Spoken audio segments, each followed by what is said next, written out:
하나님 말씀 함께 보겠습니다. 사도행전 11장 21절 말씀입니다. 사도행전 11장 21절 말씀을 다 같이 자리에서 일어나셔서 함께 봉독하시겠습니다. 같이 읽습니다. 주의 손이 그들과 함께 하심에 수많은 사람들이 믿고 주께 돌아오더라. 아멘. 제가 좀 소개를 해드리죠. 오늘 말씀을 전하실 분은 우리 교회 파송 선교사님이신 이호진 선교사님이십니다. 아마 많은 분들이 알고 계실 것이고 또 보는 것만으로도 은혜가 될 줄로 믿습니다. 원래 저희 교회가 이제 그 여러 협력 선교사들이 이제 계시고 그래서 선교사님들이 오시면은 이제 말씀을 이제 전해 주십사 이렇게 제가 부탁을 드립니다. 그런데 모든 협력 선교사님들은 오후 예배 때에 말씀을 전해 주십니다. 그것이 이제 교회가 정한 룰이고요. 그럼 이호진 선교사님은 왜 그러냐? 이호진 선교사님은 협력 선교사가 아니고 저희 교회 파송 선교사입니다. 그리고 정확하게 얘기를 하면 저희 교회 교직원입니다. 그래서 설교를 부탁드린 것이고요. 그래서 본인은 안타깝게 생각할지 모르겠지만 안타깝게도 교직원이 설교를 한다고 거기에 대해 따로 사례비를 드리는 게 없습니다. 그래서 다른 협력 선교사님들은 감사한 표시로 교회에서 일정의 사례비를 지급하는데 이호진 선교사님은 안타깝게도 그리고 또 이제 언제 오실지 또 모르기 때문에 온 김에 여러 번을 시켜야겠다 생각을 해서 7월 20일 오후 예배 때는 선교 보고를 이제 제가 요청을 드렸습니다. 그러니까 이것은 제가 요청을 드렸다기보다도 이제 교회에서 전적으로 후원을 하면서 사역을 맡겼을 때 내가 여러분들에게 여러분들이 귀한 후원을 해주신 것으로 이러이러한 사역을 했습니다라고 하는 것을 당연히 여러분들이 보고를 받아야 될 그런 권리가 있어서 제가 그렇게 말씀을 드렸습니다. 그래서 오늘은 여러분들이 이제 말씀 위주로 여러분과 함께하고 그 다음 20일 날에는 선교 보고 위주로 한 번 더 강단에서 말씀을 전하겠습니다. 물론 그때도 역시 사례비는 없습니다. 이제 제가 버스터미널에 우리 이호진 선교사님을 모시러 갔다가 이제 말씀을 부탁드렸더니 이제 계속 막 이렇게 긴장을 하신 것 같아요. 그래서 긴장을 하고 또 이렇게 막 힘들어 하시는 그런 것들, 그러니까 긴장 때문에 힘들죠. 그래서 제가 걱정하지 마시라 그랬습니다. 여러분, 우리 이호진 선교사님 나오실 때 우리는 준비가 됐습니다. 그러니까 긴장하지 마시고 말씀 잘 전해 주십시오. 우리는 준비됐습니다. 그래서 격려하는 마음으로 우리 다 같이 박수로 맞이했으면 좋겠습니다. 주님의 이름으로 인사드립니다. 다시는 이 자리에 설 수 없을 거라 생각했는데 이렇게 다시 뵙고 인사를 드리게 되어 너무 기쁘고 이 시간을 허락하신 하나님과 교회 앞에 감사드립니다. 오랜만에 한국 방문에 여러 긴장된 마음들이 있었습니다. 그런데 노은성 목사님께서 직접 저희 가족을 마중 나와주시고 따뜻한 점심으로 반겨주셔서 너무 감사했습니다. 그리고 이 예배를 위해서 말씀을 준비하면서 얼마나 마음이 설레었는지 모릅니다. 이제 함께 그 말씀을 함께 나누고 싶습니다.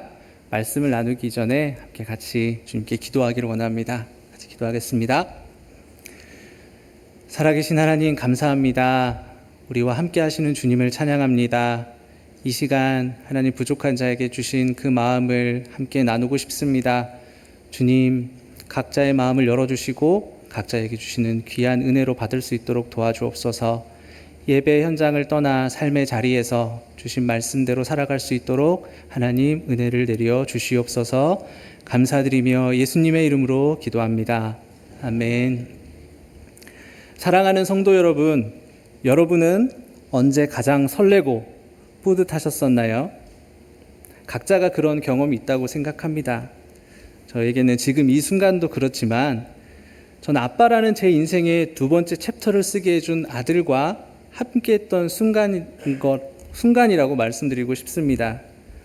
코로나 기간 집에서 머물러만 했을 때 당시 6살 된 아들과 처음으로 함께 레고 블럭을 만들었는데요.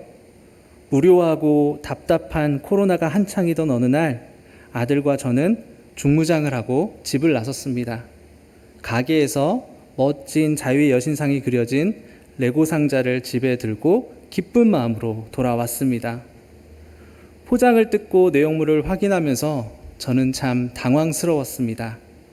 상자 안에는 3,000개가 넘는 레고 조각들이 수십 개의 작은 봉투 안에 들어 있었기 때문입니다. 처음이기에 어떻게 해야 할지 몰랐었습니다.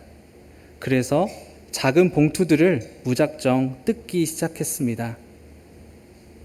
아주 작은 크기의 고리들부터 여러 모양의 크고 작은 레고 조각들과 도무지 어디에 쓰는지 정체를 알 수 없는 도구들이 바닥 이곳저곳에 쌓여가고 있었습니다. 아들 앞에 멋진 아빠이고 싶었는데 순간 난감한 기분을 감출 수가 없었습니다. 그 순간 뜯지 않은 레고 봉투들 속에서 설명서를 발견했습니다.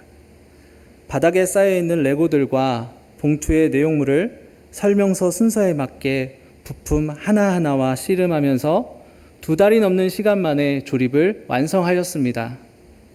상자에서 보았던 자유의 여신상 그림이 작은 것 하나하나까지도 섬세하고 똑같이 만들어진 완성품을 보면서 굉장히 만족스러웠고 아들 앞에서 멋진 아빠가 된 것 같아 기뻤습니다. 작품을 만들면서 처음에는 몰랐던 작은 부품들이 완성품 안에서 각자의 역할과 목적이 있었고 설계도를 통해서 각각의 자리에 맞게 조립될 때만이 그것이 존재하는 의미와 가치를 발견할 수 있다는 것을 깨달았습니다. 설교를 준비하면서 다음 작품을 보게 되었습니다. 사진을 한번 띄워주시겠어요? 이 작품은 유럽의 디스패치 워크라는 작품입니다. 도시의 낡은 건물이나 벽의 구멍에 레고 블럭들을 이용해서 보수하여 만든 유럽 작가들의 설치 예술이라고 합니다. 이 작품은 전쟁의 상처를 가지고 있는 건물이나 낡은 벽에 생긴 구멍이나 틈에 알록달록한 레고 블록으로 보수해서 잊혀지고 부서진 공간에 새로운 생명을 불어넣는다는 평가를 받는다고 합니다. 빨강, 노랑, 녹색 등 어울리지 않을 것 같은 조각들을 조립해서 회색빛 깨어진 공간을 다시금 다채롭고 아름답게 만들어낸 이러한 작품들을 보면서 우리 아버지 하나님의 계획도 이와 같지 않을까라는 생각이 되었습니다. 하나님께서는 모양도 색깔도 다른 레고 조각 하나하나와 같은 하나님의 사람 한 사람을 통해서 생명을 잃고 깨어진 수많은 영혼들에게 예수 그리스도라는 새 생명을 입혀 하나님의 형상을 아버지께서 지으신 원형 그대로 회복해 가기를 원하신다는 것을 다시 한 번 더 알게 되었습니다. 이와 같은 관점에서 사도행전을 다시 묵상해 보았습니다. 사도행전을 묵상하면서 나의 언어로 이 사도행전을 어떻게 설명할 수 있을까라며 생각해 보았습니다. 사도행전은 하나님이 세상을 이처럼 사랑하사 독생자를 주셨으니 누구든지 예수를 믿으면 멸망하지 않고 영생을 얻으리라는 하나님의 영혼 구원을 향한 큰 계획을 수많은 사건과 인물, 우연 등을 통해서 실행해 가시고 어떻게 완성해 가시는지를 알 수 있게 해주는 하나님 나라의 설명서라고 정의해 볼 수 있겠다라는 결론에 도달했습니다.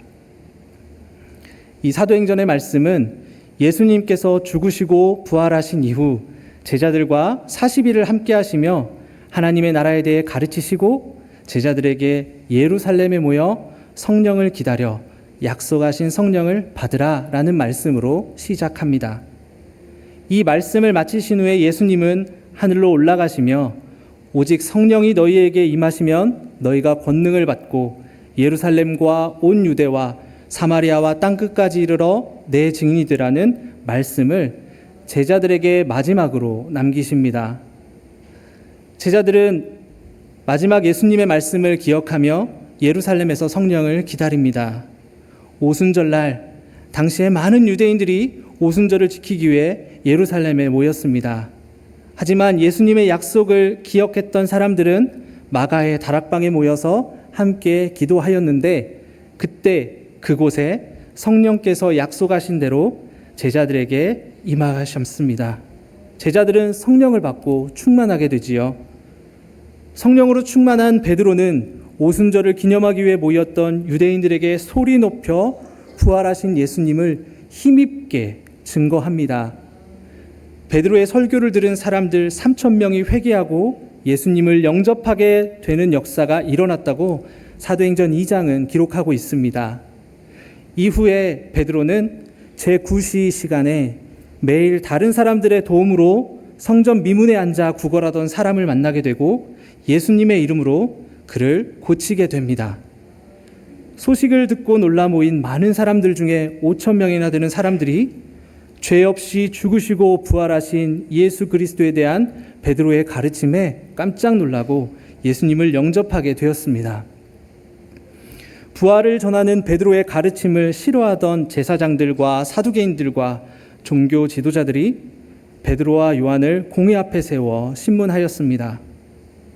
갈릴리 어부 출신의 평범한 베드로의 입에서 나오는 말씀의 깊이와 표적에 그들은 깜짝 놀라게 되고 베드로를 풀어주게 됩니다.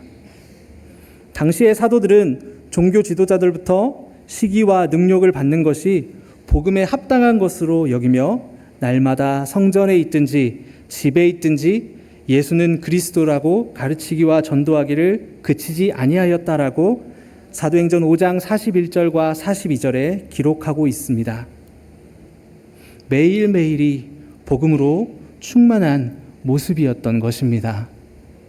그런데 사도행전 7장에서는 7집사 중 한 명인 스데반 집사가 예수님에 대하여 전하던 중에 자유민들의 농간과 유대 종교 지도자들의 계략에 넘어가서 붙잡히게 되었습니다. 사내들린 공회에서 신성모독이라는 죄명으로 그 자리에 있던 군중들에 의해서 돌에 맞아 죽임당한 것입니다. 당시에 신성모독의 내용을 듣는 것만으로도 죄가 전가된다고 믿었기 때문에 공회 그 자리에 있던 군중들은 스데반 집사의 설교를 듣지 않기 위해서 흥분하여서 돌을 던졌던 것입니다. 스데반 집사가 성령이 충만하여 돌에 맞아 죽기 직전에 부르짖었던 주 예수여 내 영혼을 받으시옵소서, 주님 이 죄인들의 죄를 저에게 돌리지 마옵소서라는 예수님과 비슷한 죄사함 고백 역시 당시 유대 지도자들을 몹시 화나게 하였고 이스라엘에 있던 사도들을 향한 박해로 이어지게 되었습니다. 예상치 못한 스데반 집사의 죽음 이후 복음을 전하던 사람들이 겪었던 어려움이 이제는 생명을 위협받게 되는 박해로 다가오게 된 것입니다. 사도행전 8장 1절의 말씀에서는 그날에 예루살렘에 있는 교회의 큰 박해로 사도 외의 모든 사람이 유대와 사마리아 땅으로 흩어지니라 라고 말씀합니다. 이것은 사도행전 1장 8절 오직 성령이 너희에게 임하시면 너희가 권능을 받고 예루살렘과 온 유대와 땅끝까지 이르러 내 증인이 되리라는 말씀이 8장 1절에서 이루어지는 모습을 우리에게 보여줍니다. 갑자기 박해로 인해 모든 땅으로 흩어진 사람들의 삶은 어떠했을까요?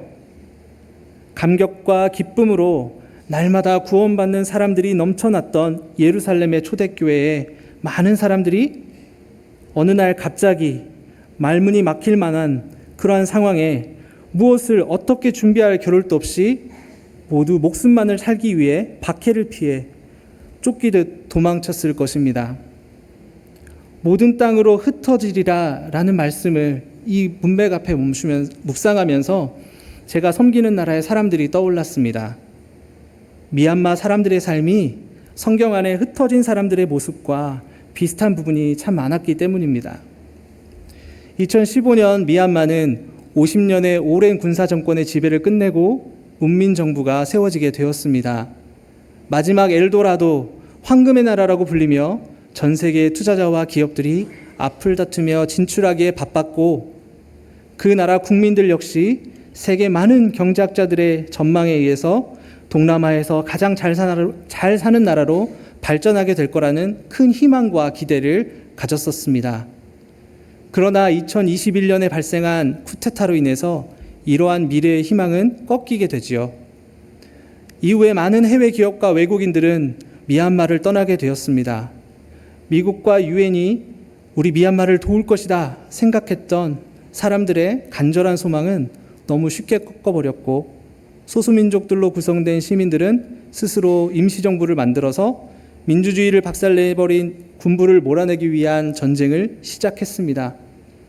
이러한 내전 속에서 군부의 비행기 공습으로 죄없고 힘없는 무수한 수많은 사람들이 희생되었습니다. 그들은 가족을 잃고 집을 잃고 피난민이 되었습니다. 유엔 난민조사 기구에 따르면 2024년 기준에 약 300만 명 이상의 난민이 미얀마 안에 전역에 흩어지게 되었다라고 합니다. 이러한 난민들의 삶은 참 비참합니다. 양곤에서도 이러한 피난민들의 모습을 어렵지 않게 볼 수 있었습니다. 한 끼의 배고픔을 해결하고자, 그리고 전쟁의 공포를 떠나 편안하고 안전하게 잠을 잘 수 있는 공간을 찾아 이들은 거리를 떠돌아다닙니다. 다른 누군가의 도움 없이는 하루도 살 수 없는 불안과 두려움이 가득한 삶의 연속입니다. 전쟁만으로도 너무나 힘든 상황인데 올해 3월에 발생한 지진으로 더 많은 사람들이 집을 잃고 가족을 잃고 거리로 내몰리게 되었습니다.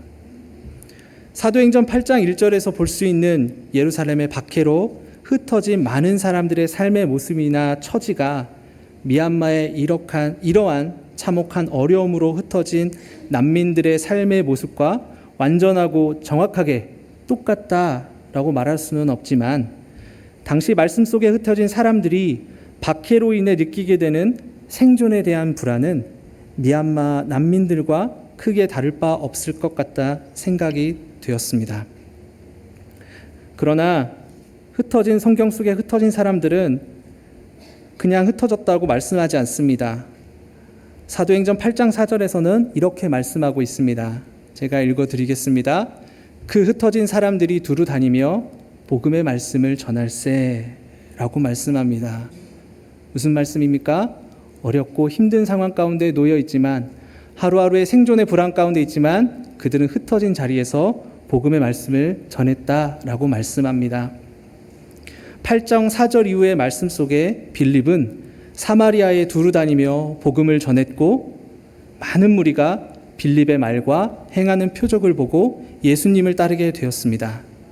그리고 그곳에 있던 많은 사람에게 붙었던 더러운 귀신들은 떠나가고 중풍병자와 못 걷는 사람이 그 병이 낫게 되어 사마리아 성 안에 큰 기쁨이 있게 되었다라고 사도행전 8장 9절은 말씀합니다. 또한 빌립은 주의 사자의 인도하심에 예루살렘에서 가사 지역, 오늘날 가자 지역인데요, 가사 지역의 인적 드문 광야로 가게 되었습니다. 거기에서 에디오피아 여왕 간다게의 모든 국고를 맡은 내시를 만나 예수님을 전하고 세례를 베풀게 됩니다. 이 한 번의 만남 이후에 에디오피아 내시는 아프리카로 돌아가 아프리카에 복음이 전해지는 통로가 되었습니다. 사울은 어떠합니까? 예수님을 핍박하던 사울은 박해로 흩어진 자들을 잡으러 다메섹으로 가는 길에 부활하신 예수님을 만납니다. 이후에 앞을 보지 못하게 된 사울은 다메섹에서 아나니아를 만나 하나님께서 사울을 향한 그 사명을 발견하게 되지요. 주께서 이르시되 가라, 이 사람은 내 이름을 이방인과 임금들과 이스라엘 자손들에게 전하기 위하여 택한 나의 그릇이다.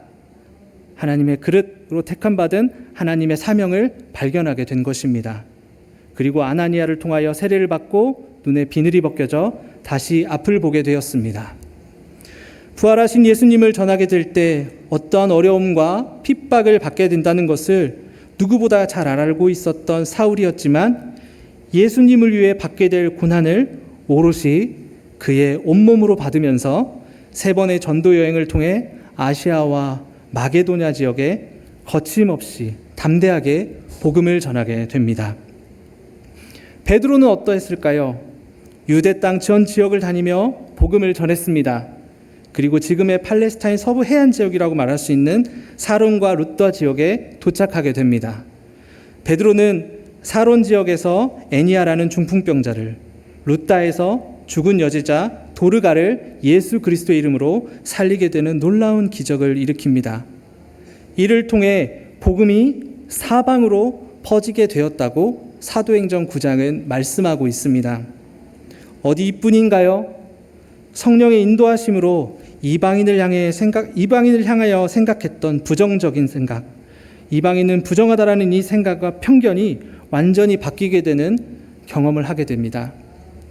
가이사랴 고넬료 집에 가 그의 가족에게 복음을 전하고 세례를 베풀어 고넬료의 가족이 성령을 받게 됩니다.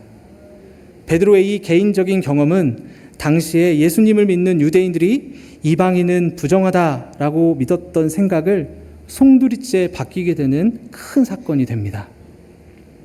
초대교회 7 집사 중에 한 명으로 세워졌고 사마리아 지역에서 복음을 전했던 빌립, 예수님의 수제자로 예수님께 반석을 이라는 뜻을 가진 게바로 불리게 된 베드로, 예수님의 핍박하던 자에서 예수님의 복음을 위하여 거침없이 담대하게 전도 여행을 다니며 복음을 전했던 사도 바울, 흩어진 사람들 모두 복음을 위해 무엇을 했는지 알아가면 알아갈수록 정말 대단하고 놀라운 사람이었다라고 밖에 고백할 수 없었습니다. 그렇다면 성령님은 빌립, 사도 바울, 베드로처럼 복음을 위해 위대한 헌신과 열매를 맺는 사람들만을 통해서만 복음을 증거하셨을까요? 그렇지 않습니다. 오늘 본문의 말씀이 내용이 포함된 사도행전 11장 19절에서 26절의 말씀에는 안디옥 지역에 복음이 전해지고 교회가 세워지는 내용을 통해 마지막으로 우리에게 흩어진 사람들에 대해서 말씀해 줍니다. 19절 20절에는 박해로 흩어진 사람들이 베니게의 굽으로 안디옥에 도착했다고 말씀합니다. 그런데 그들은 그곳에서 유대인들에게만 복음을 전했는데 그 중에 구브로와 구레네 몇 사람이 안디옥에서 유대인이 아니라 유대인이 보기에 부정하다 생각했던 이방인 헬라 사람들에게 복음을 전했다고 말씀합니다. 베니게 구브로 안디옥까지 이르러 유대인에게만 복음을 전했던 사람들은 당시에 스스로를 선택된 하나님의 백성이고 이방인들은 부정하다라고 생각했던 유대적인 사고방식 때문에 안디옥에서 유대인들에게만 복음을 전했습니다. 그런데 구브로, 구레네 몇 사람만이 부정하다고 생각했던 이방인들, 헬라 사람들에게 이방 사람들이 알아들을 수 있는 말로 예수님을 소개했다라고 성경 원문은 말씀하고 있습니다. 이방 사람들이 알아들을 수 있게 그들의 말로 예수 그리스도를 소개한 것입니다. 저는 사역지에서 현지 교회의 초대로 미얀마 말로 설교를 할 기회가 종종 있습니다. 말씀을 나눌 수 있는 기회에 감사하며 열심히 준비를 합니다. 한국어로 준비하는 것보다 몇 배 이상의 노력이 필요합니다. 문화적인 차이로 인해서 이해력을 돕기 위해 듣는 사람들이 이해할 수 있는 예화를 많이 찾아야 합니다. 그리고 무엇보다도 미얀마 언어에 있는 성조, 4개의 성조가 있기 때문에 제가 발음하는 단어 하나하나를 조심하지 않을 수가 없습니다. 그 단어를 잘못 발음하게 되면 의미와 뜻이 완전히 달라질 수 있기 때문입니다. 미얀마 말로 말씀을 나누고 난 후에 제 스스로 피드백을 해보면 뿌듯하기보다는 아쉽고 부끄럽게 생각될 때가 많습니다. 그런데 신기하게도 예배를 마치고 단상에서 내려오면 미얀마 성도들이 저에게 찾아와서 잘 들었습니다, 은혜 받았습니다 하며 저를 한없이 격려해 줍니다. 정말 내가 나누고자 했던 내용을 잘 전달되었을까? 스스로 이렇게 생각해 보기도 합니다. 미얀마 성도들은 나의 수고와 노력에 감사한 것이고 여러 번 말씀을 나눈 나의 미얀마어 발음에 이제는 그들이 익숙해져서 무슨 말을 하려는지 어렴풋이 이해했던 것이고 받아들여진 것은 아닐까 스스로 이렇게 생각해 봅니다. 그런데 제가 설교 후에 미얀마 성도님들을 만나서 대화를 해보면 말씀에 대해 전반적으로 이해하고 있었고, 그리고 그 모습에 제가 전했던 말씀을 그대로 기억하고 있다는 것이 참 신기했습니다. 말씀을 깨닫고 받아들이는 것은 사람의 영역이 아니라 성령 하나님의 역사라는 것을 몸소 체험했던 귀한 순간이었습니다. 안디옥의 수많은 헬라 사람들에게 복음이 전해지고 믿게 된 이유가 전달자의 탁월함이 아니라 주님의 손이 그들과 함께 하셨기 때문이라고 11장 22절은 말씀합니다.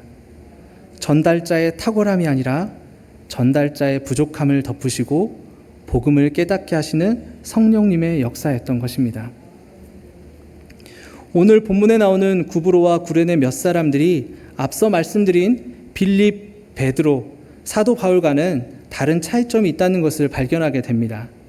그것은 구브로와 구레네 몇 사람이 누구인지에 대해 성경은 말씀해주고 있지 않다는 것입니다.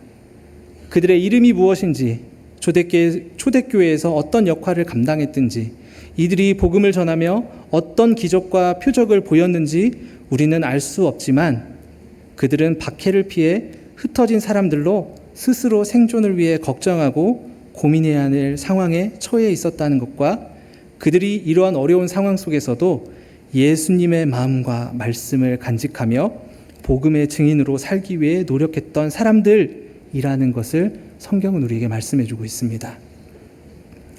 구브로와 구레네 몇 사람의 정체를 감추시고 그들의 이러한 어려움 속에서도 복음의 증인으로 살아가기 위해 노력했던 부분만을 드러내신 것이 감사했습니다.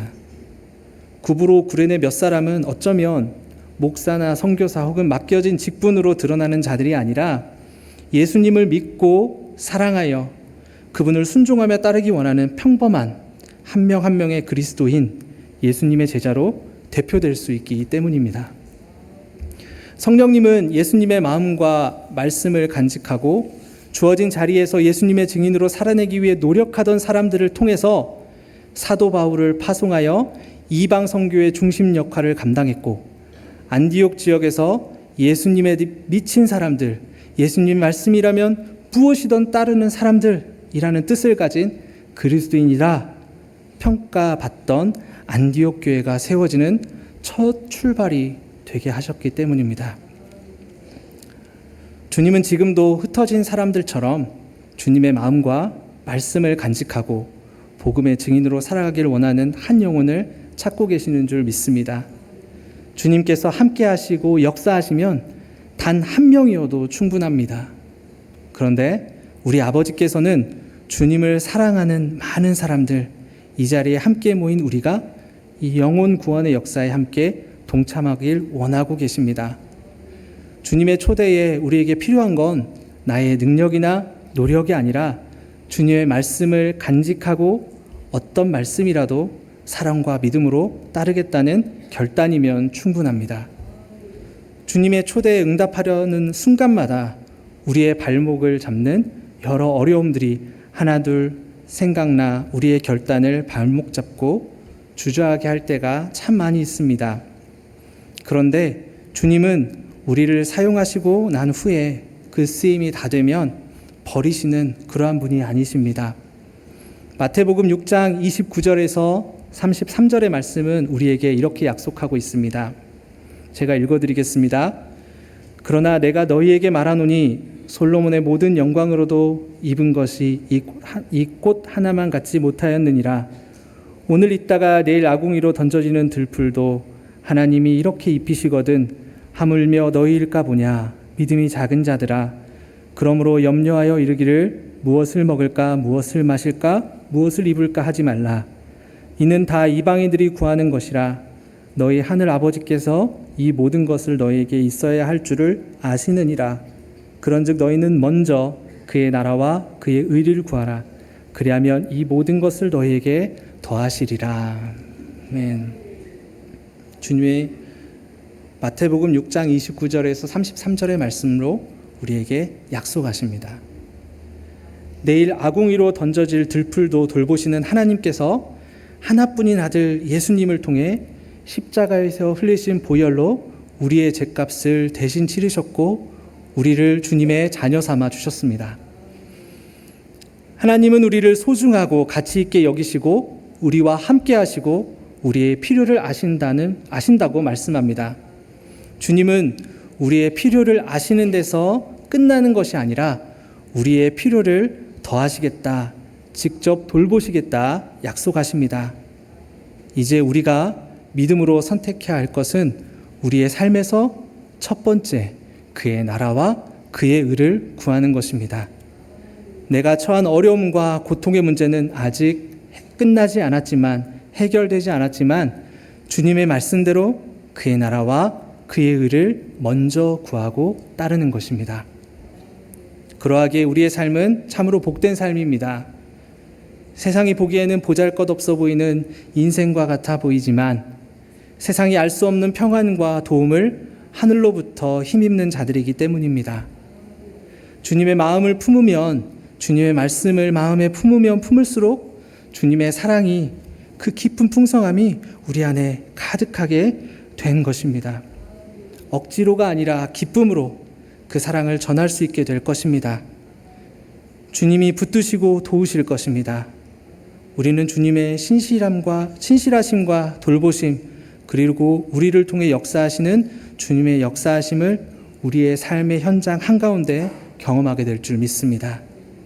나의 힘듦과 문제, 고난을 넘어서 예수님이 찾으시는 한 사람을 위해서 우리를 사용하시고 주님께서 우리를 통해 잃어버린 자들을 돌아오게 하실 것입니다. 오늘 이 시간 함께 예수님을 믿고 예배하며 하나님의 나라를 함께 꿈꾸는 우리 사랑하는 전주 온누리교회 성도 한 분 한 분을 축복하며 우리를 통해 하나님의 나라의 큰 그림을 완성해 가실 하나님을 찬양합니다.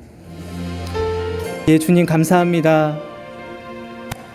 하나님, 우리를 귀한 복된 삶의 자리로, 하나님을 예배하는 자리로 불러주셔서 감사합니다. 이 예배를 마치고 이제 삶의 자리로 돌아가려고 합니다. 그러나 주님의 손이 우리를 붙드시고 함께 하시는 줄 믿습니다. 우리의 처해진 상황과 환경 앞에서 그 주님의 손을 기억하게 하여 주시고 주님을 예배하고 주님의 말씀을 간직하고 그 뜻을 살아내며 순종하며 살아가는 이 자리에 함께하는 모두가 될 수 있도록 축복하여 주시옵소서.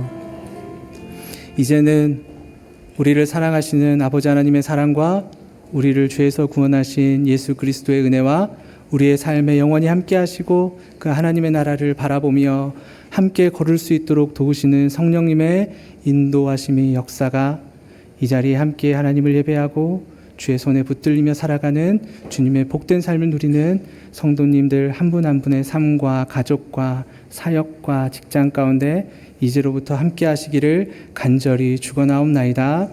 네.